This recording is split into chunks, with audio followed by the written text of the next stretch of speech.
Halo anak-anak semua, apa kabar kalian hari ini? Semoga selalu sehat dan tetap semangat belajar dari mana saja.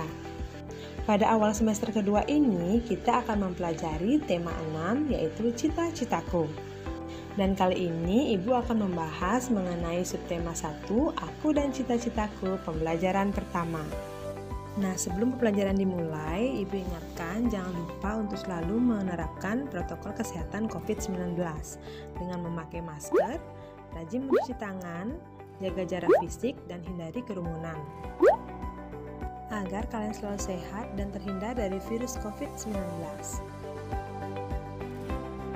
Adapun tujuan pembelajaran kita kali ini yaitu KD 3.6 dan 4.6 pada muatan bahasa Indonesia. Kita akan mempelajari mengenai mengidentifikasi ciri-ciri puisi dengan benar. Kemudian KD 3.2 dan 4.2 pada muatan IPA, yaitu mempelajari mengenai siklus makhluk hidup yang ada di sekitarnya dengan baik. Nah, anak-anak, apakah kalian pernah membayangkan ingin menjadi apa saat dewasa kalian nanti? Misalnya ingin menjadi dokter, perawat, penyair, arsitek, ataupun pilot. Nah, itu disebut dengan cita-cita ya anak-anak. Dan setiap profesinya memiliki kegiatan yang berbeda-beda. Nah, sekarang kalian perhatikan gambar berikut ini. Berikut adalah gambar seorang guru.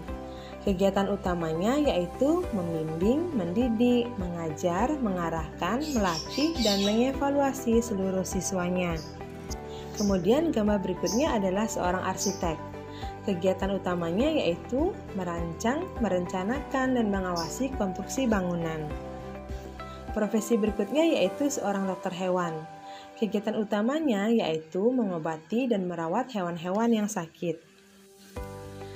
Profesi seorang pelukis yaitu memiliki kegiatan melukis berdasarkan imajinasi dan hasil lukisannya bisa dijual atau dipamerkan.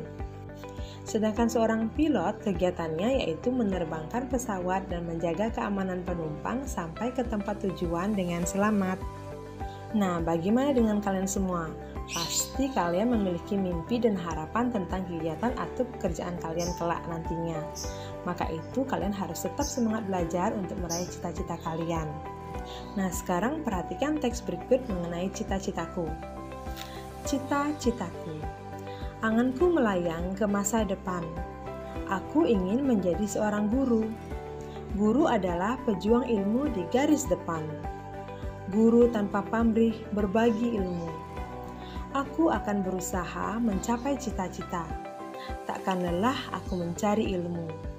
Takkan aku terpaku tangan saja demi tercapainya cita-citaku. Nah, anak-anak, dari teks tersebut, apa kalian tahu apa jenis teksnya? Ya, teks yang berjudul cita-citaku tersebut merupakan sebuah karya yang disebut dengan puisi. Puisi adalah sebuah karya sastra yang ditulis dengan memperhatikan pemilihan bahasa atau bisa disebut dengan diksi agar terdengar serasi dan indah saat dibaca. Orang yang menghasilkan karya puisi disebut dengan penyair dan orang yang membacakan sebuah puisi disebut dengan deklamator. Nah, anak-anak, sebuah puisi memiliki ciri-ciri khusus. Yang pertama, memiliki baris dan bait. Puisi terdiri atas bagian-bagian yang merupakan kumpulan kata-kata yang disebut dengan baris puisi. Baris-baris puisi ini terkumpul menjadi bagian-bagian yang disebut dengan bait puisi. Selain itu, puisi juga memiliki irama dan rima. Irama adalah keselarasan bunyi pada puisi, sedangkan rima adalah persamaan bunyi vokal yang terletak pada akhir baris puisi. Nah, sekarang perhatikan gambar berikut ini. Siti bercita-cita ingin menjadi seorang dokter hewan. Dia sangat menyayangi hewan-hewan dan ingin merawatnya dengan baik. Nah, apakah kalian memiliki hewan peliharaan seperti Siti? Apa saja peliharaan yang kalian pelihara? Dan bagaimana kalian memeliharanya? Nah, sekarang amati gambar dari hewan peliharaan berikut ini. Apakah hewan-hewan peliharaan ini mempunyai anak? Ya, gambar-gambar tersebut menunjukkan bahwa ada anak-anak hewan dan ada hewan yang sudah dewasa. Artinya, hewan-hewan tersebut mengalami pertumbuhan. Ada tahapan-tahapan yang dilalui oleh hewan itu, dari anak hewan hingga menjadi dewasa. Nah, sekarang mari kita cari tahu lagi mengenai tahap-tahapan pertumbuhan hewan. Semua makhluk hidup mengalami pertumbuhan dan perkembangan. Hewan dan manusia mengalami beberapa tahapan pertumbuhan dan perkembangan dalam kehidupannya. Tahapan pertumbuhan dan perkembangan hewan membentuk sebuah siklus hidup atau daur hidup. Hewan mengalami tahapan pertumbuhan dan perkembangan yang berbeda-beda. Ada jenis hewan yang mengalami perubahan bentuk di setiap tahap hidupnya. Namun ada pula hewan yang tidak mengalami perubahan bentuk pada setiap tahapannya, selain bertambah besar saja.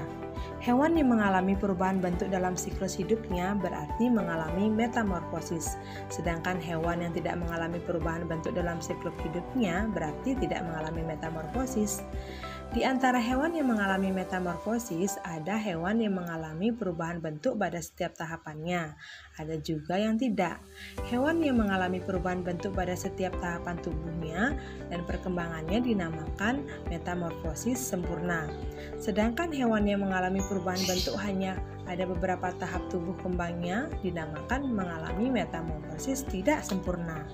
Dan dalam proses tumbuh kembangnya, hewan dan manusia memerlukan makanan yang bergizi untuk dapat tumbuh dan berkembang dengan baik.